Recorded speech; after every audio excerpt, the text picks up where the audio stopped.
Hello, I'm Rodney Hathaway, Portfolio Manager for the Small Cap Value Strategy here at 1492 Capital Management. And what I'd like to discuss with you today is the dividend strategy in the small cap product and why we believe it matters in today's market.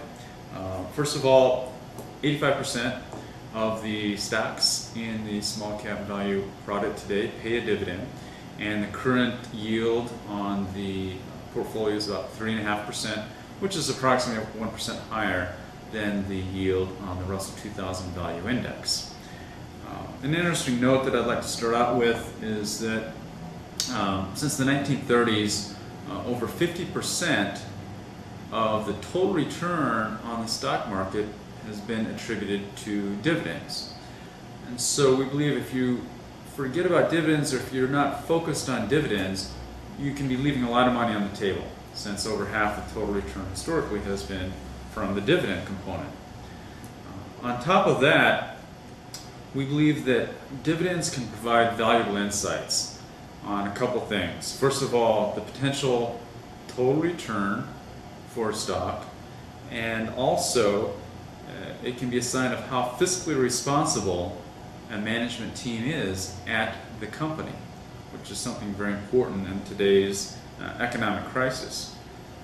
With regards to the first point, using dividends as a forecasting tool for total returns. It's a common misperception that by buying dividend-paying stocks, you sacrifice growth. We've found the exact opposite to be true, and this has been supported by academic research that shows higher dividends equals higher growth. And if you take a step back and think about it, it makes intuitive sense. Dividends are usually paid on a regular basis, usually quarterly or semi-annually.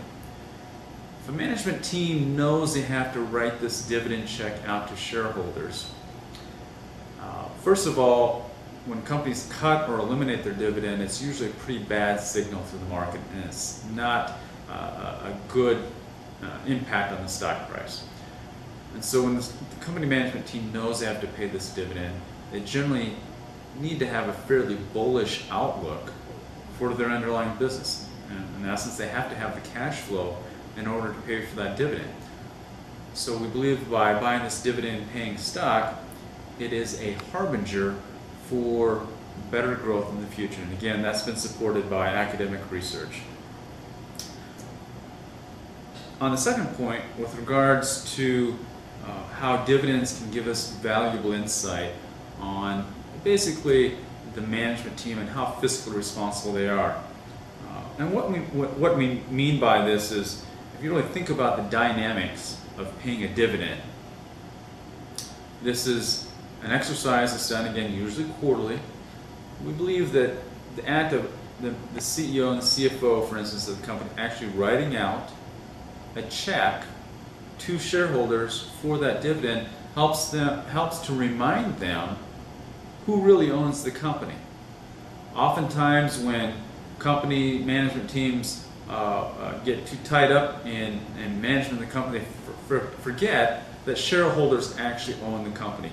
And we see these phenomena such as empire building and really management teams deploying capital, shareholders' capital, in areas or uses that really don't provide a return to shareholders in the end. So just this dynamic of paying a dividend on a regular basis, we believe, helps to remind that management team that shareholders at the end of the day own that company, and it helps keep that management team on a fiscally responsible track. One of the questions that we've received recently with regards to our dividend strategy is, well, I read the paper and I see companies that are cutting or eliminating their dividend in this difficult economic environment. One thing I'll say on that is, generally speaking, most of the companies that you've seen reduce their dividends in recent months and quarters have been in the financial services space. A lot of banks, for instance, have cut their dividends recently.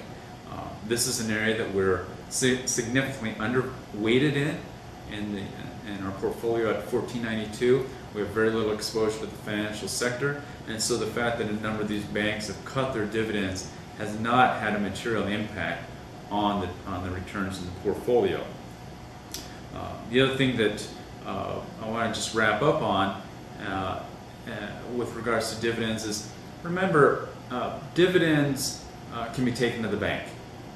Once you receive your dividend check in the mail, you can go cash it, and it can't be taken away from you. Companies that don't pay a dividend keep those earnings, and they go to retained earnings on the balance sheet.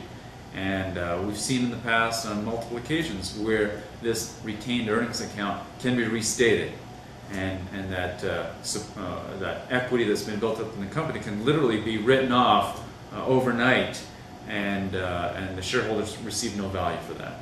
So in the long run, again, we believe that the dividends are very important to total returns.